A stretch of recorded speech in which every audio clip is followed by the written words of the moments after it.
Um, okay. Hello. Greeting to all of you. Those who have come and those who will be watching this program later on. My name is Dr. Dolarjin.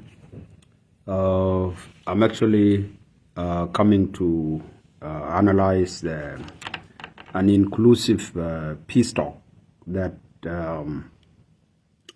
has has been going on, and you've been hearing about inclusive peace talk, and I think people might have less understanding of this. So please share it with our people so that they can know what we are talking about right now. First of all, inclusive peace talk. What are we talking about? Inclusive peace talk mean that is a negotiation of the issues in South Sudan, things that are affecting the people, okay?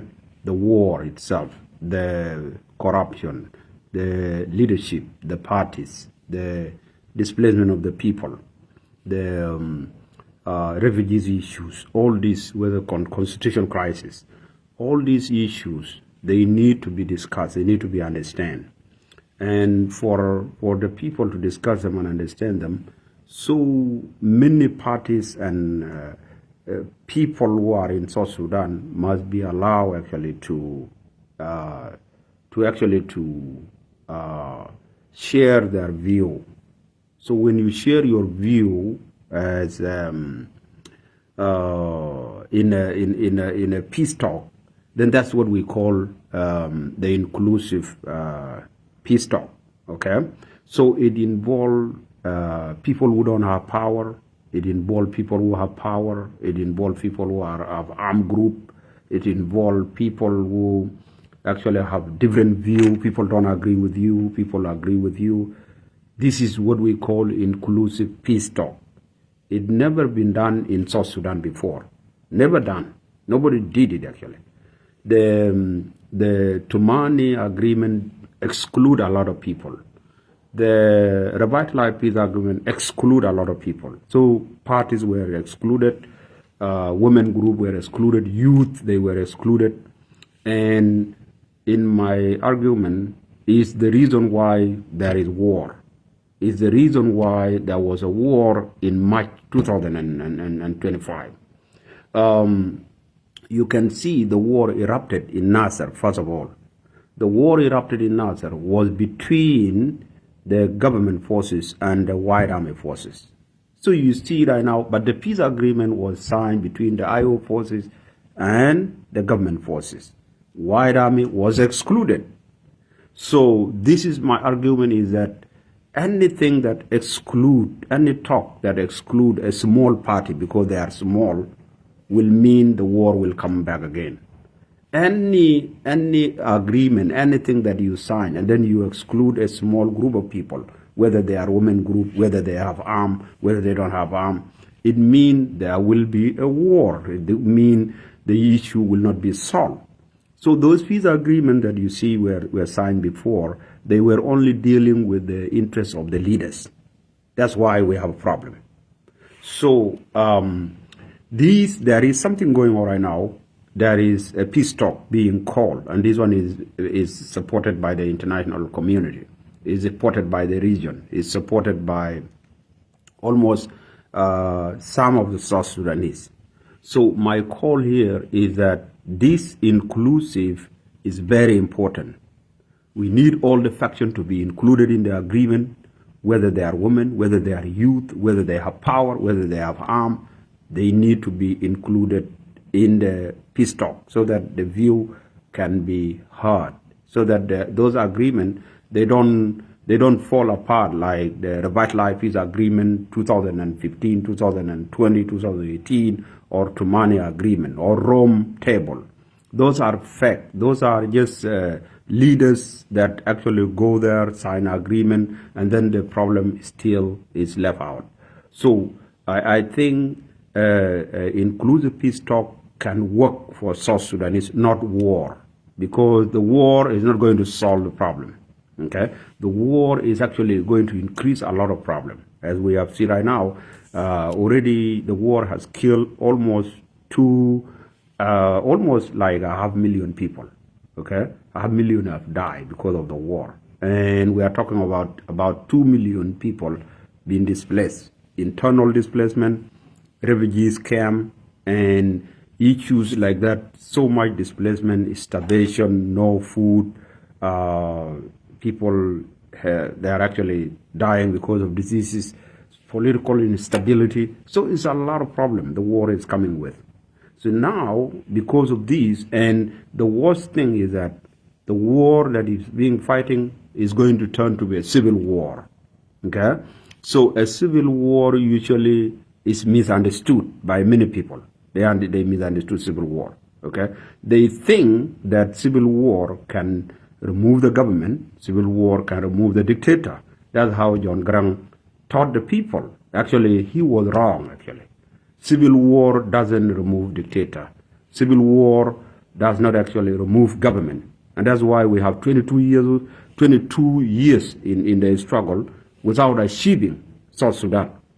Omar Bashir was not removed by civil war. Okay? South Sudan independence was not gained because of civil war. So those are stupid ideas that really need to be taught to the people that they don't work. Okay? There is good way you can remove a dictator. Omar Bashir, how did Omar Bashir was removed in South Sudan? It was not a civil war. Okay? My argument, Omar Bashir was removed in a military coup in Khartoum, not civil war.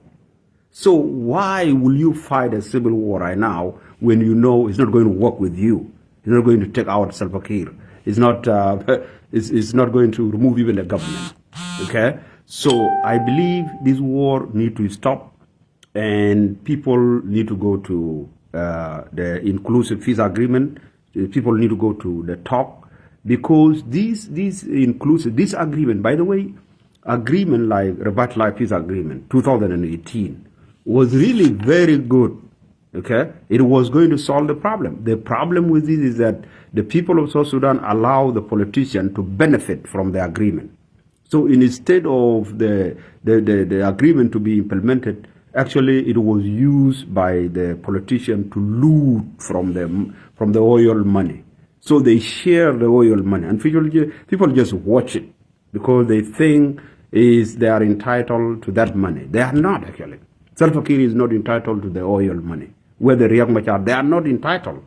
But because the lack of skill, education, civic education in South Sudan, so these guys, they are holding a lot of things that they are not entitled to. So that's why for you, with war, you will never achieve. They will be winning, actually. Because what will happen, they will make agreement in Juba, and then you will be losing. A lot of people die. I'm watching videos, actually, and I don't want to share it on this end because I feel bad when I'm watching those displacement, women, children in the bush. They are being, is as if the war is they are fighting the war. So that's totally wrong. So this thing should stop, and the only way we can stop is to go to the agreement. Okay? Whatever is being called in Addis Ababa, all the parties, people also need to support that thing. You need to go back to the agreement, whether the unified force, security arrangement, stop the war, build the institution. Okay? So we want to go back to the way why institution fail, why the parliament is failing, why the court system is failing, and why presidents fail. So in that way, we can actually figure out and build independently. So that means we are not going, South Sudan should build the equal institution power, meaning constitution, which is the law, should have a power, the same power like the presidency. And then the parliament should also have the same power, so that Salva Kiir or whoever is going to be president cannot dictate any leader of that department. And in that way, if there is going to corrupt thing, then it's going to be questioned. That's how countries are run. Okay? So to do this, you cannot do this by war. You need to go to peace agreement so that at least you can actually solve this.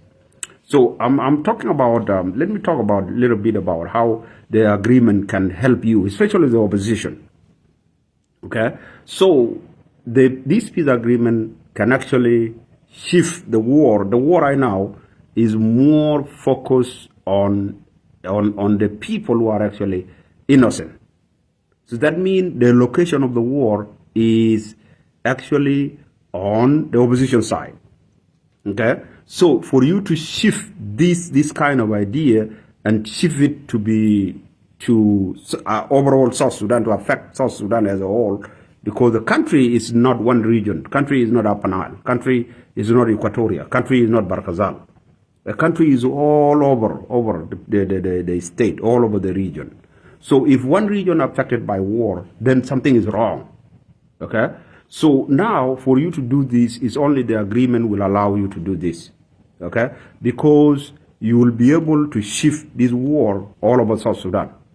Okay? It will not be in Upper Nile. And in that way, it will be felt by the country, and then the country will bring the solution to the problem. That's the number one thing, that the war can, if this war is stopped, the region will have peace.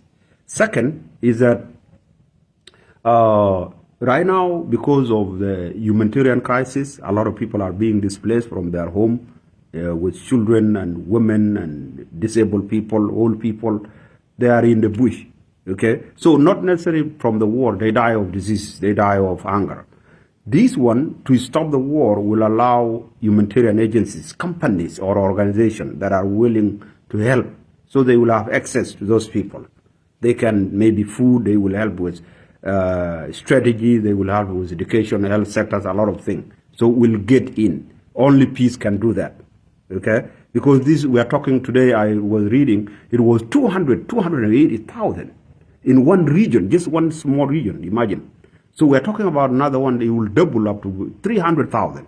And this is only in Jonglei State, Ajama. It's not South Sudan. So that's a huge number. A lot of people, they lost their home. So for you, only peace can do this. For people to help them, community cannot help these people, actually. Or even the government of South Sudan will fail to help this. So it needs a combination of region, the world, to answer to this. And the only way they can do this is to send agencies, humanitarian agencies, to go on the ground. This one can only happen if the war is stopped. Okay?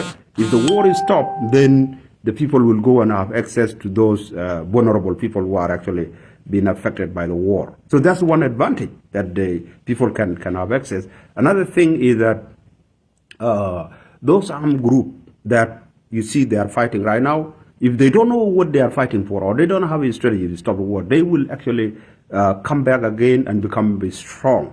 So you sign an agreement, and then you organize security sector, security arrangement. You go in Juba, you integrate your forces, and your forces are going to be strong again.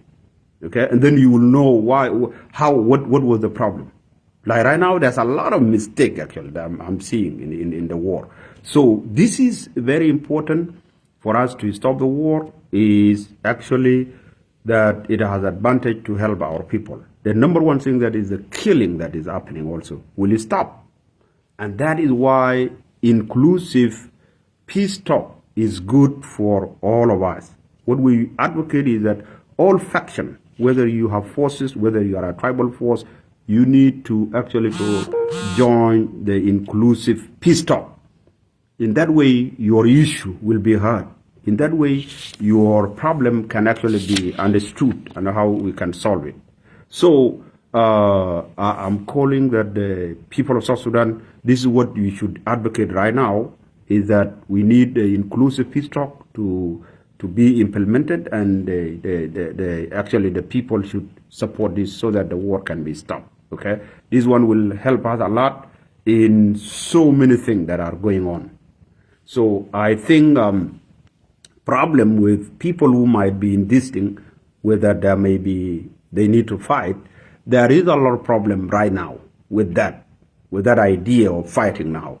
Idea of fighting actually, like for example, if you refuse and you say that you need to fight, then it means that you're going to be isolated, number one, by the region. The region will isolate you, okay? And then when the region isolates you, you become a negative force, and you can be disarmed. And we are talking about not only South Sudan alone. You can be disarmed by African Union, by IGAD, and other UN forces can disarm you. So this is something that is, you don't need to do that. You need to answer, if you have a faction, you need to answer to the peace agreement. Go to for the peace talk, and then your forces can be organized. Because this kind of peace, I think, is going to be funded. My argument of those peace that were failing was because politicians, they were using them as a mean to enrich themselves, to do business. So they were not actually making the peace. And then secondly is that most of the international organizations who were supposed to follow this up, they did not have what we call enforcement force. So that means if somebody is wrong, then there's nothing you can enforce. Like, for example, if you are wrong, and I know you really are wrong, police can arrest you if you are wrong with something. Now, if these people, they sign a peace and somebody is wrong, so they just leave like that. This peace now is going to be enforced. There's going to be some force. They combine force either from African countries, from IGAD countries, from United Nations peacekeepers, can be turned to be a force. And in that way, negative force will be disarmed. Any leader who is actually will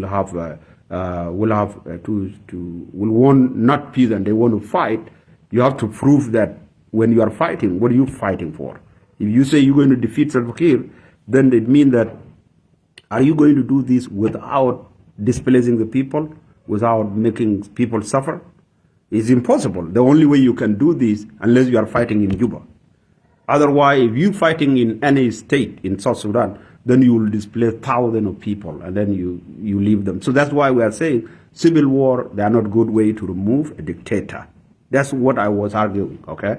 Civil war, they are only good to, if you are fighting for independence. If you want like those who wanted to separate from South Sudan. So you don't want to be a South Sudanese anymore. You want to fight for your independent state. That means and then you can fight for indefinite. You don't know when it's going to end and you don't know when you're going to get the independence. Because this is a big problem. But now in South Sudan, there are people who are calling independent, but that's not the reason they are fighting now. The reason people are fighting is remove Salva. And you cannot remove Salva by civil war. You only remove Salva by other strategy. So you need a good strategy to remove a dictator, not a civil war. So this war needs to stop. Okay? All the factions, Salva Kiir need to stop this too, because if Salva is not answering to the peace talk, he's going also to get the consequences. His forces, they can be disarmed. Actually, Salva forces are not very strong. You can compare it to United Nations forces. We have, right now, there are 5 countries right now coming in from Africa, actually. These 5 countries already have forces in South Sudan. We have, they have their forces in the United Nations force. So we have Rwanda, they have Rwandese already serving as a United Nations peacekeeping force. Those guys, they are troops, they are real soldiers. You have Nigeria, you have, I think they have South Africa, you have Chad, you have Algeria. So these people, if they send their troops, some of them have already troops there in the United Nations. So United Nations force can be turned as a fighting force. That's why you see for Salva, he cannot refuse this. He cannot refuse peace agreement. So you have to go and sign it. All the opposition sign it, and we go back to security arrangement. Then we organize the troop, and troop go to Juba and integrate it together. And then you have now a strong army, national army, instead of building a tribal army. So that is why I think South Sudanese right now, that is the only thing that you can advocate now, is for the people to go back to the peace agreement, and whoever trying to refuse, this is where you South Sudanese should agree against that person. Okay? So instead of you advocating wrong thing, this is what you should advocate. If Salva is refusing to this peace talk, then the people of South Sudan can, together, you can actually condemn that. And then the region will stand with you, the international community will stand with you, and then eventually there will be a military intervention against whoever refuses the talk. So my message here is that the peace talk is a great thing for the people of South Sudan, and is the only way we can solve this conflict that is going on right now. So thank you very much. Please share the video. And thank you. Bye-bye.